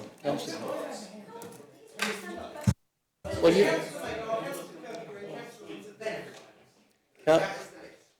Councillor Coleman.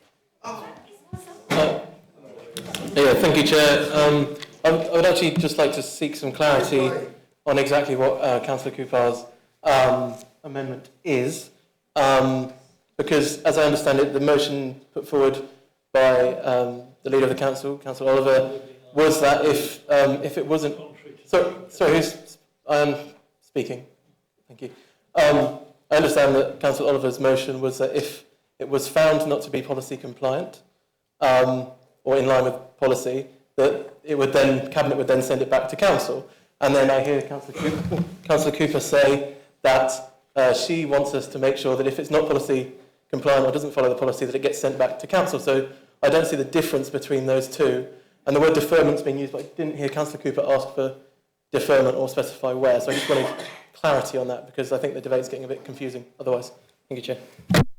With respect, I did ask for deferment to full council. Well, Councillor Cooper has put forward a motion, an amendment which would have the effect of deferring this to come back to full council. That was my understanding. It's not appealing. No, it's not. I'm being advised no. It's not in accordance with the Constitution, Chair, and it's not. I think having that advice from the monitoring officer, I think I do have to rule deferment out. Point of order. Can we just get some clarity on where we're at, because we don't know what we're voting on. Yeah. Also, could I point of order? We've got the other district councillor for the ward that we're talking about sitting here. He's had his hand up for 10 minutes, and everyone else has put their hands up and been able to speak before him. It's all right. We're trying to find our way through the procedure, aren't we? I'm so being asked where we are. I have disallowed the amendment after hearing the debate and hearing the advice from the monitoring officer. I have to disallow the amendment proposing deferral. I'm sorry. Excuse me, Chair, should that not go to a vote? No. I'm advised it's unlawful. Just what about losing the vote? Councillor Maynard. Thank you very much indeed, Chairman. At last. We've had a lot of platitudes about reconsidering the matter, but the issue was discussed thoroughly by the Overview and Scrutiny Committee. The Overview and Scrutiny Committee Chairman gave a very, very clear steer in terms of Icklesham and in terms of Settlescombe. And I stand as one of obviously the local member, one of the two local members for Settlescombe. They gave a very clear steer. What we haven't heard tonight, Chairman, is any Cabinet member saying we've made the wrong decision. That, to me, Chairman, is deeply worrying.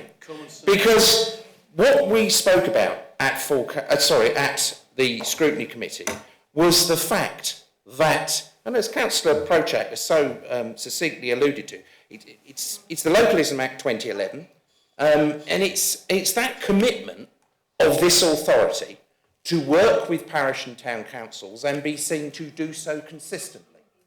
And in the conversations that I've had with officers, it is very clear that there is an admission that we haven't done that in this case. And it's very clear, Chairman, that we're not talking about a lot of money. We are talking about a principle and the fact, Chairman, let's take it right down to common sense. A parish council is equipped to look after things in the public domain within their parish in a very, very efficient way, as Councillor Vinehall said when he spoke at the Scrutiny Committee. It is very clear, Chairman, that the common sense decision that we can make is to allow both of those parish councils to take on those public conveyances. It's the common sense pragmatic view. But instead, we are being railroaded about in a dogmatic way about procedure, when in fact all it needs tonight, Chairman, is for Cabinet, for the leader of the council to say, we've made the wrong decision, we will make the right decision if it comes back to Cabinet. We've not heard that, Chairman, and that's why I'm deeply worried. I remain deeply worried, Chairman, that we're not committed to working with parish councils and that we're going to actually see this very unfortunate sequence of events continue to a very unfortunate conclusion, Chairman. Councillor Winter. Thank you, Chair. I feel like I'm almost a little bit on the magic roundabout. We're going to Cabinet, then we're going to go full council, then we're going to go dance around the rosemary bush. I think we need to call it what it is, and it's a disgraceful decision that's been made, taken in the shadows, against the will of the Settlescombe parish people. Settlescombe consulted their residents, they listened, and the community backed the parish to take on the toilets, even, and I think it's quite rare, even agreeing to raise their precept to take on the toilets. And what did Rother do in response? They ignored it, they dismissed it, and then without notice, tossed the asset onto the open market. And for what? So a public toilet, built through planning conditions to serve the people, can be turned into, and we're clearly not allowed to say it, but, this business. That's not regeneration, that is a retreat from public duty, and it's a retreat from the very idea, Chair, that this council is here to serve the residents, not cut corners at their expense. So let's be absolutely clear, once again, because I think we all need to be clear. Rother set this policy to devolve the assets, Settlescombe followed it, Rother broke it. And worse, they didn't just break the policy, Chair, they broke the trust with Settlescombe residents and residents across the district. And now, Chair, we face a moment of truth. If full council votes one way and Cabinet ignores that, then we have crossed a constitutional line. Are we now in a two-tier Rother state where full council speaks for the people and Cabinet simply does as it pleases? If so, I think we just need to say that clearly so the people know where they stand and who makes those decisions. And I say this to Cabinet, power is not the same as authority, and you are rapidly losing both. Thank you.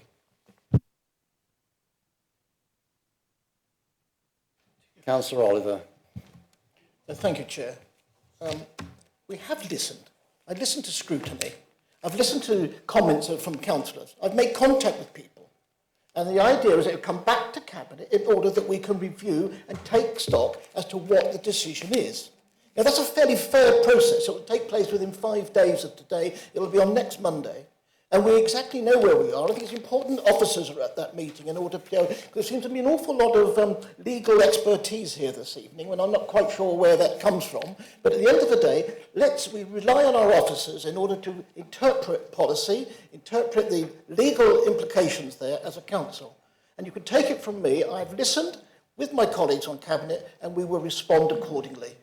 So there's got to be a little bit of trust in this. I think we're fully acquainted of where we need to be, and we now need to take this forward in the right way. Yes, Councillor Kirby-Green. Sorry, I missed you before. No, that's fine. No, that's fine. I'm a little bit confused because we're talking about the legal argument, and I wasn't at scrutiny. I've been away, so I've only briefly looked at the papers. But I was involved in the transfer of the Lewes in Burwash. It took about 7 years. And it took such a long time, and there was engagement backwards and forwards, and Councillor Barnes and I had to get involved in it and everything. But if the rug had been pulled out of our feet and it had suddenly been given to someone else, I would be absolutely fuming. So that's why I'm supporting Sedlescombe and Icklesham. So I think they've just been treated really badly. And the bit I don't understand is we're talking about the legal side of it. And I'm getting the impression that if they decide the legal... I know you think it has been badly done. But if we suddenly get advice that it has been properly done, then we're just going to ignore the parish council and it's just going to continue going to this nail bar and whatever. And that's the point. I think that's my concern. That no, not necessarily, but we've got no guarantee. And I suppose my concern is that putting aside the legal argument, just a moral one, surely we're talking about devolution. The Labour government's new thing is to, devolution and passing things down. Surely it's the moral thing to give it to the Sedlescombe Parish Council rather than some random business. I just don't understand, and I think morally, and as I say, if this was happening in Burwash, Etchingham, I'd be absolutely livid. So Sedlescombe have my full support. I think I should say that what is important is whether this decision is made in accordance with policy or not. Now, that's not the same thing as saying that we necessarily like the decision. It's a rather different thing. Now, I have several indicating. Councillor Timpey, followed by Councillor Cooper, followed by Councillor Biggs. Councillor Timpey. Yeah, thank you, Chair. I'd just like to echo my colleague, Councillor Bayliss, in that I am mortally offended that Cabinet would be predetermined on this subject, which is what our colleagues think. It's going to come back to Cabinet. It will have... I too was at overview and scrutiny. I heard the arguments. I heard the people from the parishes. I took that on board. I am not predetermining, which is what all these people seem to be doing for us. And I think, going back to Councillor Oliver's point, you need to trust that we will take note of what's happening and that our decision will be done fairly. So I echo Councillor Bayliss in that it's highly offensive that you insult us. Councillor Cooper. I think the issue of trust is kind of long gone with Sedlescombe residents, to be quite frank with you. And to suggest that the Cabinet is fair, may I ask what representation from Sedlescombe is on that Cabinet? Thank you. And Icklesham. Well, we could go around all the parishes, couldn't we? Councillor Biggs, your turn. Thank you, Chair. I've listened to all the legal arguments. I've listened to people talking. This boils down basically, in my eyes, rather 2 toilets, how much money we're going to get for them. That's what it's all about. In theory, I don't know how much we're going to get, 10 grand a year for each toilet, I don't know. Rather, I've actually wasted hundreds of thousands of pounds. They've written off debts where they haven't collected rents, that we all know. You go to audit, Andrew can verify that. We give 35 million to the housing company, which we need to do, but it does say in the report at a considerable risk. And we're talking about 2 toilets that's going to generate peanuts. We have now got 2 communities that are prepared to put money into them to make sure they're going 7 days a week for their community, also for other residents, bus drivers, dustmen, whoever want to use them, tourism, and we're worried about 2 toilets that's going to cause peanuts to Warwick District Council. I think we need to get our house in order and move on because it's ridiculous. Parishes and the people have actually voted, they've spoken, and as a council, we should take on board what they've said and we should implement it. And certainly, whoever in the end makes the decision can take those points on board in accordance with policy and law. Of course they can. Councillor Osborne. It's been a long day, Chairman. I'm sort of, it's awkward. I called this in because one of them is in mine and Councillor Hackins' ward in Icklesham at Dogs Hill Road, Winchelsea Beach to be exact. The process wasn't good. The officer at the scrutiny meeting basically said that. They could have done better. That's fine. I feel that we as the scrutiny committee and myself as chairman, we did our job. We don't call in hardly any cabinet decisions, only when we need to. On this occasion, we did. So we have done our job. And what I would hope, and you know, members around the room have sort of looked at the cabinet and they're assuming the cabinet will not change their mind. They can't say, because they haven't had their meeting. But what I would say is, I think we have to sort of look on the bright side, look on the positive side, and hope that the members of the cabinet have listened. I know Councillor Oliver was sat in on the meeting online. I know Councillor Bayliss was there under my invite, and other members watched our debate, which went on for over an hour and a half on this matter. So why we're sort of debating it so strongly now is sort of a bit beyond me, to be honest. Now, it would be a brave cabinet member, I would say that, be a brave cabinet member to ever want to go through Selescombe if they make the wrong decision.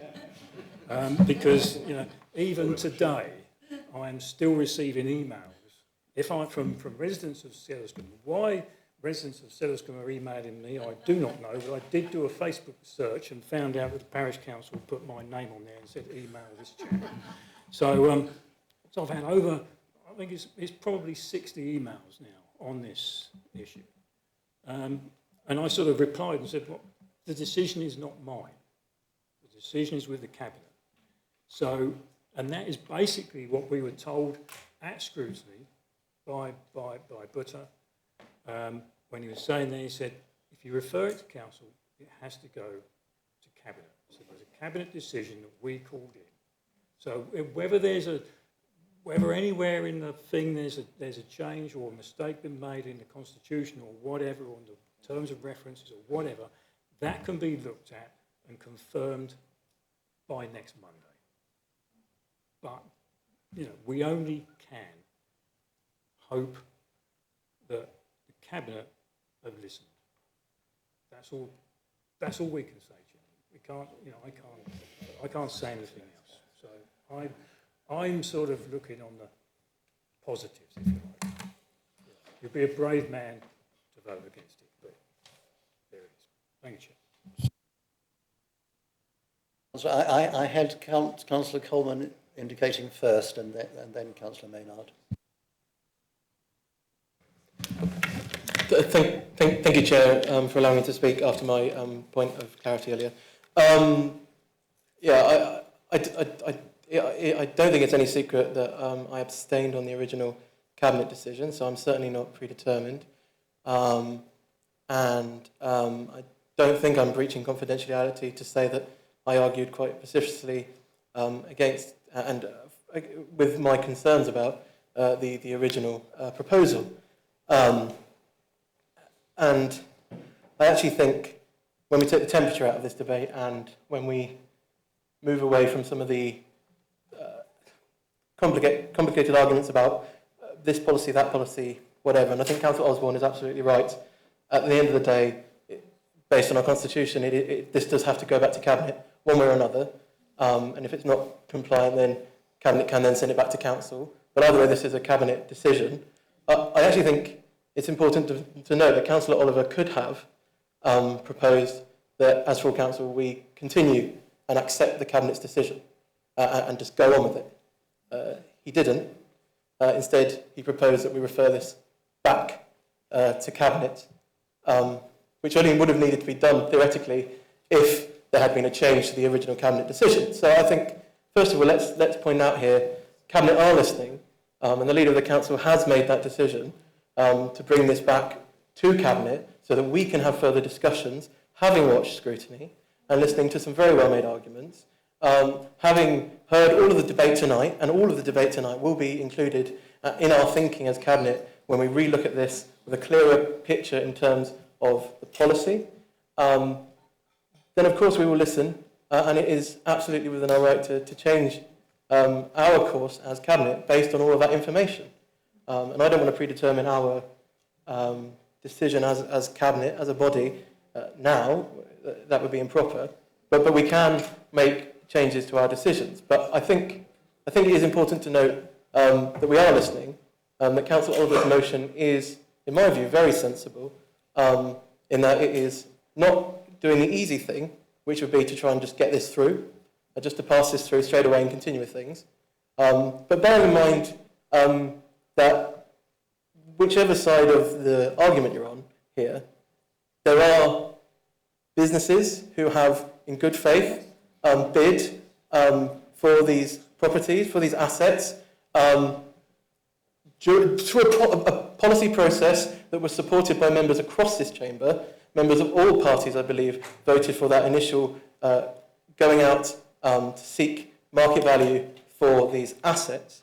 And to not honour that process and to not at least consider those business proposals properly, I think would endanger our council to be viewed very negatively by the entire business community. Now, that's not to say that the parish councils don't have valid points. That's not to say that scrutiny members don't have valid points, and that's not to say that members who have spoken here tonight don't have valid points. And if it does turn out that it's not policy compliant or that there has been an error in policy, then absolutely that needs to be considered.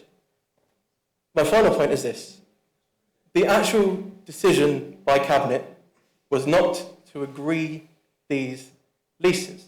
It was not to go straight ahead with these businesses setting up alongside public toilets. That was not the Cabinet decision.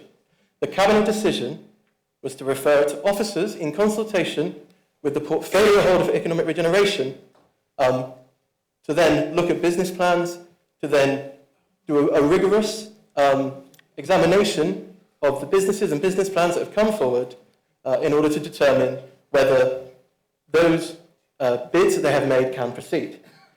And I'm very grateful for the portfolio holder for also adding in at Cabinet the additional amendment ensuring due diligence is applied to these by both officers and by the Cabinet member in deciding all of these businesses. So if there is an issue, many of the issues that have been raised, including by myself at Cabinet, with some of these businesses, specifically the two that are on the agenda tonight, if there are issues, and those will still be looked at during that process, even in the event that Cabinet does continue to agree with its decision.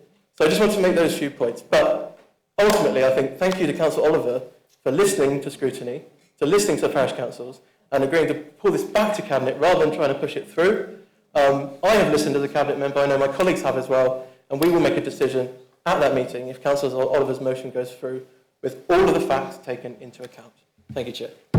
I think that perhaps Councillor Oliver should speak first. I'm told that there's a reason for that. Yeah, thank you, Chair, and thank you, Carl, for allowing me to speak. I have said we've listened about 5 times tonight. We have listened.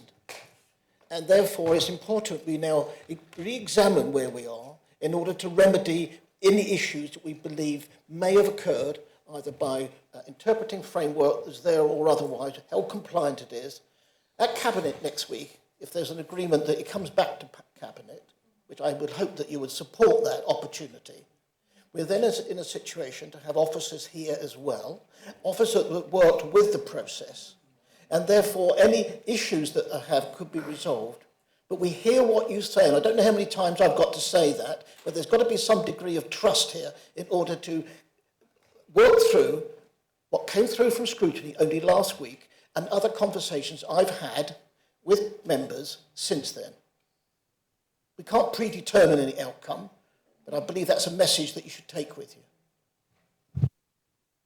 Councillor Maynard. Thank you, Chairman, and I hope this dovetails what Councillor Oliver has just said, but I do think that in terms of this whole process, and here we are this evening at full council, I think it's important, in order that democracy is seen to be working, that the fact that having this debate now at council, that every member of this council gives Cabinet their opinion. I think that's hugely important. And I take at face value what the leader says, but I will now move, and I hope this is acceptable perhaps to Councillor Cooper as the original proposer of the original motion, but I will now move that this council suggests to Cabinet that Sedlescombe and Icklesham be removed from their previous decision made on an insert correct date, Chairman.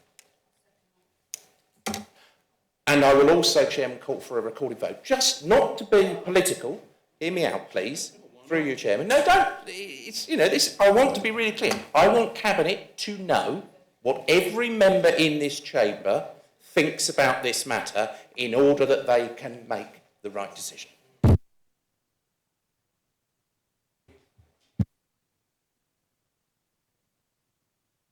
Well, I don't see how we can do it.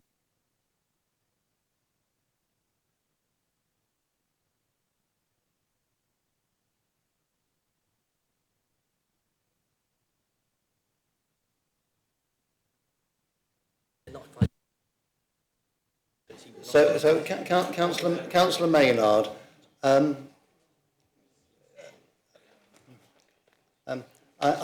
interpreting what you're proposing to be that this body of councillors, the full council, would be advising, suggesting to Cabinet that they should remove the two lavatories from the system.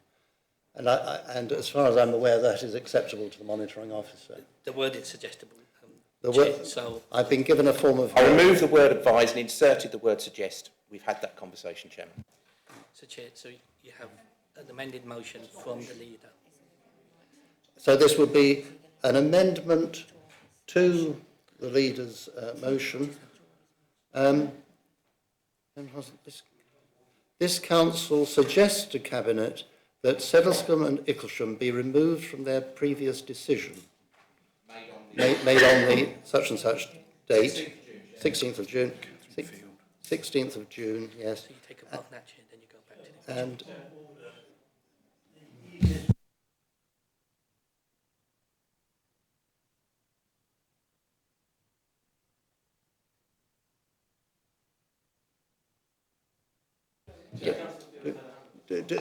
just one second. Do you accept that? Yes, Councillor Maynard accepts that, and Councillor Oliver accepts that. Councillor Field. Thank you. I'm concerned about Cabinet members' position in voting for or against this. Simply that, if we are the ones being mandated to make the decision in the end, and we've already voted one way or another, have we not? I know we're not a quasi-legal committee in the way that planning and licensing are, but have we not prejudiced our positions? Well, subject to any advice, I think that Cabinet members have to consider each thing as it comes in front of them. And, you know, yes, you can reconsider and be trusted to do so. I'm quite sure that... Or abstain from... Or abstain, or whatever you think is right. I don't see any reason why you shouldn't take part in the debate and the vote.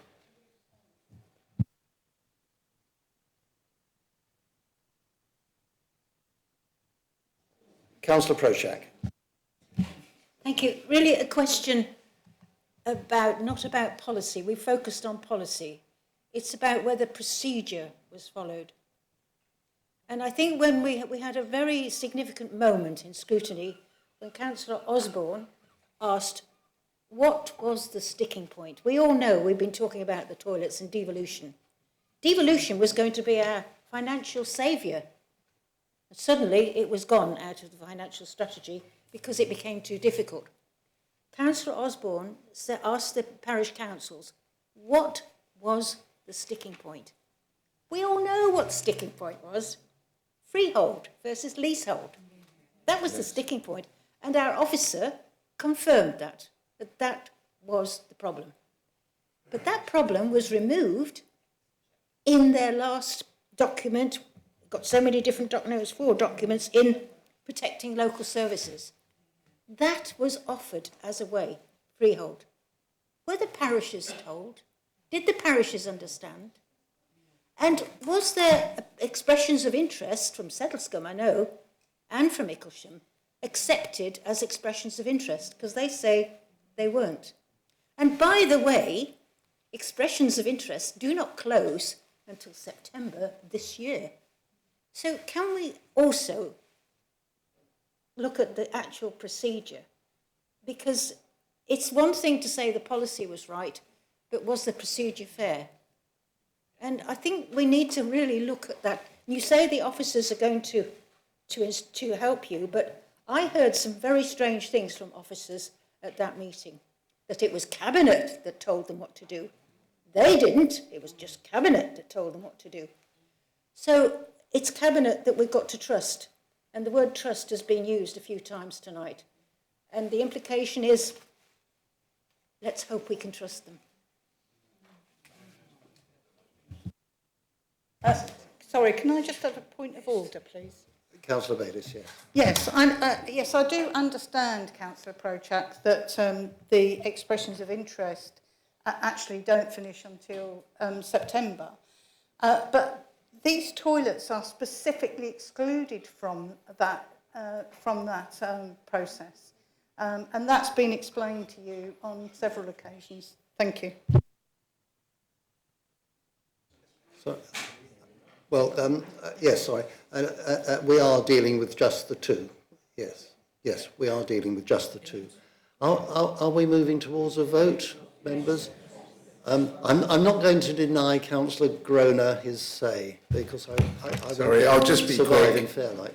Sort of to get to the heart of this Kafkaesque nightmare that we're having. I think what it is that officers are convinced that you have to get full fair market rate. And I contest that under exactly the same argument we use for the people from the colonnade, that it is within the gift to go and look at a community value as well as a monetary value. And I think the Cabinet's saying, well, officers are advising us. The officers are saying, well, this is the law. And we're just stuck in this Kafkaesque nightmare. We are all elected here to come and make decisions. So why don't we just go and make some decisions and just worry about the Constitution? We amend it. If it doesn't work, fix it. That's it. Yeah. And Councillor Gordon, you just wanted to say the same thing. No, I didn't actually. What I want to say, Chair, is we need to guarantee the toilets are open 365 days a year, because that is the interest of the local people of Rother. Also, residents are at the heart of decision-making, I believe, in Rother District Council. The monies generated will be pennies, and just for interest, parish councils look after assets far better than district councils. So I suggest toilets stay with Icklesham and Settlescombe. Thank you. I'm sure that Cabinet has heard those points and will take it on board. We really are moving towards a vote. Councillor Stanger. Just one quick comment. Obviously, I'm not speaking ill of Settlescombe or Icklesham. I have 4 toilets in my ward, and we've kind of come to a conclusion. One's not going to do anything. The other 3 are doing whatever they're doing. I would love it all to be 365 days a year, but I'm sympathetic. But we all have toilets, and we all represent all of Rother. Now, a form of wording is about to be given to me to put to the vote.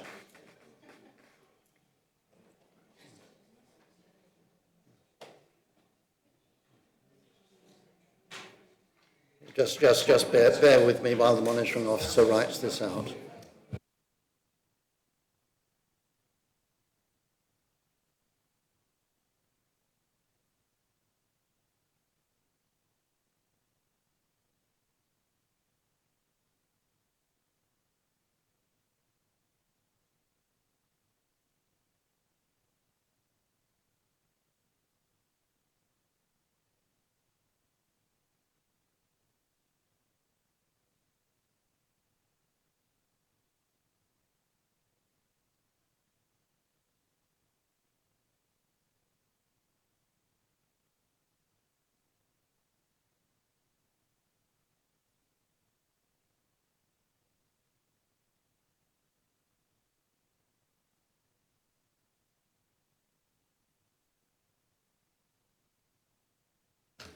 Councillor Oliver, is this form of wording acceptable to you?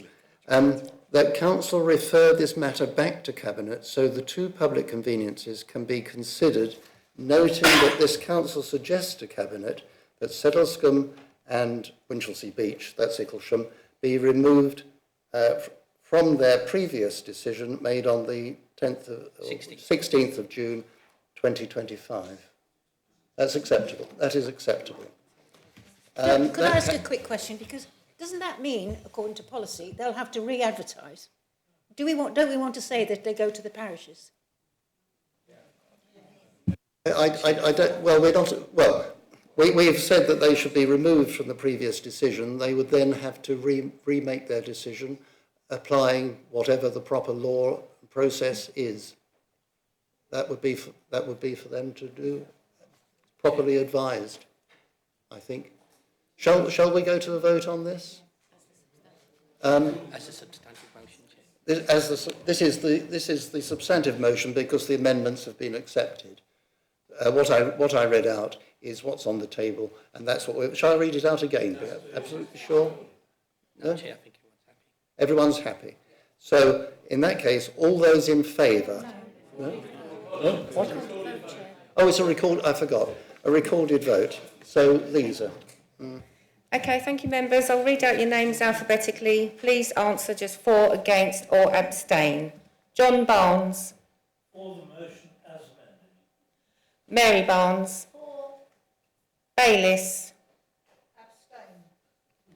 Biggs. For. Burton. For. Byrne. For. Chowdhury. For. Clark. For. Coleman. Mrs Cook. For. Cooper. For. Delaney. For. Field. Abstain. Ganley. For. Gordon. For. Gray.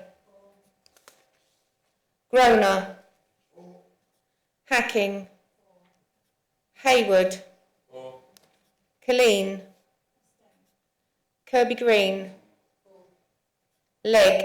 For. Maynard. For. McGurk. For. McLaren. For. Mear. For. Oliver. Osborne. For. Proshak. For. Rathbone Ariel. Abstain.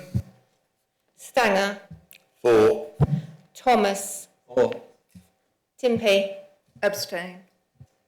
And Winter.